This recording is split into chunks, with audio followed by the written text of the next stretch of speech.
ನಮಸ್ಕಾರ. ಇವತ್ತು ನಾವು ಈ ಮೈಕ್ರೋ ಪ್ಲಾಸ್ಟಿಕ್ಸ್ ಅಂತ ನೀವು ತುಂಬಾ ಜನ ಕೇಳಿರ್ತೀರ. ಇದರಿಂದ ಫರ್ಟಿಲಿಟಿ ಮೇಲೆ ಏನಾದ್ರೂ ಎಫೆಕ್ಟ್ ಆಗುತ್ತಾ ಅನ್ನೋದನ್ನ ತಿಳ್ಕೊಳ್ಳೋಣ. ಮೈಕ್ರೋ ಪ್ಲಾಸ್ಟಿಕ್ಸ್ ಅಂದ್ರೇನು? ನಾವು ದಿನನಿತ್ಯ ಎಲ್ಲ ಆಲ್ಮೋಸ್ಟ್ ಆಲ್ ನಮ್ಮ ಜೀವನದ ಹಾಸು ಹೊಕ್ಕಾಗಿದೆ ಈ ಪ್ಲಾಸ್ಟಿಕ್ ಅನ್ನುವಂಥದ್ದು. ಸೊ ಈ ಮೈಕ್ರೋ ಪ್ಲಾಸ್ಟಿಕ್ಸ್ ಅಂತಂದ್ರೆ less than 5 millimetres plastic particles ನಮ್ಮ ದೇಹದ ಯಾವುದೇ ಫ್ಲೂಯಿಡ್ ನಲ್ಲಿ ಡಿಟೆಕ್ಟ್ ಆಗಿದ್ರೆ ಅದನ್ನ ಮೈಕ್ರೋ ಪ್ಲಾಸ್ಟಿಕ್ಸ್ ಅಂತ ಕರೀತಾರೆ. ಇದು ಎಮರ್ಜಿಂಗ್ ಸ್ಟಡೀಸ್, ದಿನ ಹೊಸ ಸ್ಟಡೀಸ್ ಬರ್ತಾ ಇದೆ ಇದ್ರ ಬಗ್ಗೆ. ಮೊದಲೆಲ್ಲ ಅಷ್ಟು ತಲೆ ಕೆಡಿಸ್ಕೊಂಡಿರ್ಲಿಲ್ಲ, ಬಟ್ ಇತ್ತೀಚಿನ ದಿನಗಳಲ್ಲಿ ಶಾಕಿಂಗ್ ನ್ಯೂಸ್ ಏನಂತ ಅಂದ್ರೆ, ನಾವು ಏನೇನು ಪ್ಲಾಸ್ಟಿಕ್ ಕಂಟೈನರ್ಗಳು, bottles, bottled water, Tupperware plastic ಇರ್ಬೋದು, ಯಾವ್ದಾವ್ದೋ ಸುಮಾರು ಎಲ್ಲದಕ್ಕೂ ಆಲ್ಮೋಸ್ಟ್ ಆಲ್ ಪ್ಲಾಸ್ಟಿಕ್ ಯೂಸ್ ಮಾಡ್ತೀವಿ. ಈವನ್ ಬಟ್ಟೆಗಳಲ್ಲೂ ಕೂಡ ಪ್ಯೂರ್ ಫ್ಯಾಬ್ರಿಕ್ ಇರೋದಿಲ್ಲ, ಅದರಲ್ಲಿ ನೈಲಾನ್ ಮಿಕ್ಸ್ ಇರುತ್ತೆ, ಸಿಂಥೆಟಿಕ್ ಫೈಬರ್ಸ್ ಮಿಕ್ಸ್ ಇರುತ್ತೆ, ಸೊ ಅದರಲ್ಲೂ ಪ್ಲಾಸ್ಟಿಕ್ ಫೈಬರ್ಸ್ ಇರುತ್ತೆ. ಅಕ್ಕಿಯಲ್ಲಿ ಪ್ಲಾಸ್ಟಿಕ್ ರೈಸ್ ಇದೆ ಅಂತ ಕೇಳ್ತೀವಿ. ಸೊ ಅಷ್ಟು ಮಟ್ಟಿಗೆ ಪ್ಲಾಸ್ಟಿಕ್ ನಮ್ಮಲ್ಲಿ ಹಾಸು ಹೊಕ್ಕಾಗಿದೆ. ಸೊ ಇದರಿಂದ ಏನಾದ್ರೂ ಎಫೆಕ್ಟ್ಸ್ ಆಗುತ್ತಾ ಫರ್ಟಿಲಿಟಿ ಬಗ್ಗೆ ಅಂತಂದ್ರೆ ಹೌದು ಅಂತ ಸ್ಟಡೀಸ್ ತೋರಿಸ್ತಾ ಇದೆ. ಏನ್ ಎಫೆಕ್ಟ್ಸ್ ಆಗ್ಬೋದು? ಇದು ಎಲ್ಲ ನಮ್ಮ ಫಾಲಿಕ್ಯುಲರ್ ಫ್ಲೂಯಿಡ್ ಅಂದ್ರೆ ಅಂಡಾಣುವಿನ ಸುತ್ತ ಇರತ್ತಲ್ಲ, ಊಸೈಟ್ ಸುತ್ತ ಇರುವಂತ ಫ್ಲೂಯಿಡ್ಗೆ ಫಾಲಿಕ್ಯುಲರ್ ಫ್ಲೂಯಿಡ್ ಅಂತ ಕರಿತೀವಿ. ಸೊ ಆ ಫ್ಲೂಯಿಡ್ ನಲ್ಲಿ, ಸ್ಪರ್ಮ್ ಸೆಮೈನಲ್ ಫ್ಲೂಯಿಡ್ ನಲ್ಲಿ, ನಮ್ಮ ಪ್ಲಾಸೆಂಟಾದಲ್ಲಿ, ಬ್ಲಡ್ ನಲ್ಲಿ, ದೇಹದಲ್ಲಿರುವಂತ ಎಲ್ಲಾ ಕಡೆ ಈ ಪ್ಲಾಸ್ಟಿಕ್ ನ ಕಂಡು ಹಿಡಿತಾ ಇದ್ದಾರೆ. ಸೊ ಇದರಿಂದ ಹೆಣ್ಣು ಮಕ್ಕಳಲ್ಲಿ ಏನಾಗ್ಬೋದು ಅಂತಂದ್ರೆ, ಇದು ಮೇನ್ಲಿ ಒಂದು ಎಂಡೋಕ್ರೈನ್ ಡಿಸ್ರಪ್ಟರ್ ಕೆಮಿಕಲ್ ಅಂತ ಕರಿತೀವಿ. ಅಂದ್ರೆ ಆ endocrine hypothalamus pituitary ovarian Axis ಅಂತ ಏನಿರುತ್ತೆ ಅದನ್ನ ಡಿಸ್ಟರ್ಬ್ ಮಾಡುತ್ತೆ. ಸೊ ಓವ್ಯುಲೇಷನ್ಗೆ ಹ್ಯಾಂಪರ್ ಮಾಡುತ್ತೆ. ಆಕ್ಸಿಡೇಟಿವ್ ಸ್ಟ್ರೆಸ್ ಅಂತ ಕರಿತೀವಿ, ಅಂದ್ರೆ ನಮ್ಮ ದೇಹದಲ್ಲಿ ಇನ್ಫ್ಲಮೇಷನ್ ನ ಜಾಸ್ತಿ ಮಾಡುತ್ತೆ. ಇನ್ಫ್ಲಮೇಷನ್ ಯಾವಾಗ ಜಾಸ್ತಿ ಆಗತ್ತೆ ಆವಾಗ ಅಂಡಾಣುವಿನ ಕ್ವಾಲಿಟಿ ಕಡಿಮೆ ಆಗತ್ತೆ.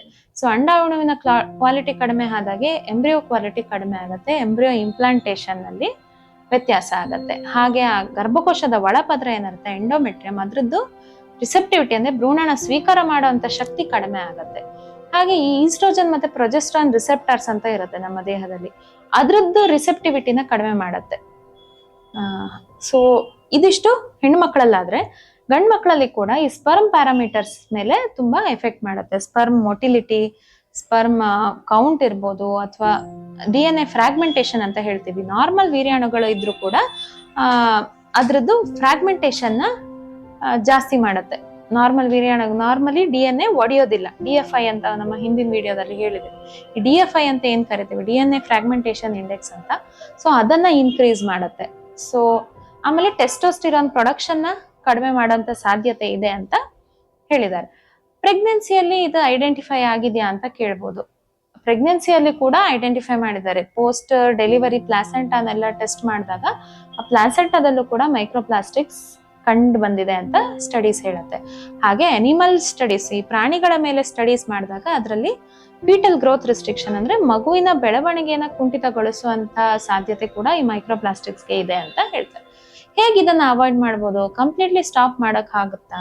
ಕಂಪ್ಲೀಟ್ಲಿ ಸ್ಟಾಪ್ ಮಾಡಕ್ ಕಷ್ಟ ಆಗ್ಬೋದು. ಬಿಕಾಸ್ ಎಲ್ಲಾ ರೀತಿಯಲ್ಲೂ ತುಂಬಾ ಡಿಪೆಂಡೆಂಟ್ ಇದೀವಿ ನಾವು ಪ್ಲಾಸ್ಟಿಕ್ ಪ್ರಾಡಕ್ಟ್ಸ್ ಮೇಲೆ.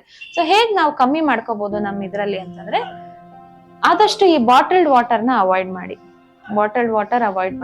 ಎಲ್ಲಿ ಸಾಧ್ಯ ಆಗತ್ತೋ ಫಿಲ್ಟರ್ ಟ್ಯಾಪ್ ವಾಟರ್ ಸಾಧ್ಯ ಆದ್ರೆ ಅದನ್ನೇ ಕುಡೀರಿ.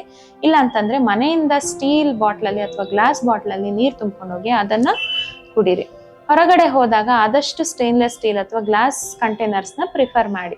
ಪ್ಲಾಸ್ಟಿಕ್ ಬಾಟಲ್ಸ್, ಪ್ಲಾಸ್ಟಿಕ್ ಡಬ್ಬ ಇದನ್ನೆಲ್ಲ ಅವಾಯ್ಡ್ ಮಾಡಿ. ಹೈಲಿ ಪ್ರೊಸೆಸ್ಡ್ ಫುಡ್ಸ್ ಇರುತ್ತೆ, ಅಂಥದನ್ನ ಅವಾಯ್ಡ್ ಮಾಡಿ.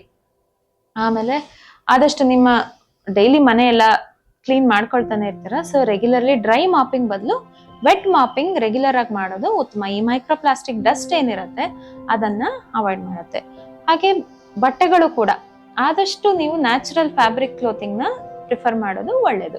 ಈ ಸಿಂಥೆಟಿಕ್ ಅಥವಾ ಮಿಕ್ಸ್ಡ್ ಕ್ಲಾತಿಂಗ್ ಬದಲಿಗೆ ನ್ಯಾಚುರಲ್ ಫ್ಯಾಬ್ರಿಕ್, ಕಾಟನ್ ಇರ್ಬೋದು, ಲಿನನ್ ಇರ್ಬೋದು, ಯಾವುದೇ ಫ್ಯಾಬ್ರಿಕ್ ಆಗಲಿ ಪ್ಯೂರ್ ಫ್ಯಾಬ್ರಿಕ್, ನ್ಯಾಚುರಲ್ ಫ್ಯಾಬ್ರಿಕ್ ನ ಯೂಸ್ ಮಾಡಿ. ಸೊ ಇದಿಷ್ಟು ಮೈಕ್ರೋಪ್ಲಾಸ್ಟಿಕ್ಸ್ ನ ಎಫೆಕ್ಟ್ ಆನ್ ಫರ್ಟಿಲಿಟಿ.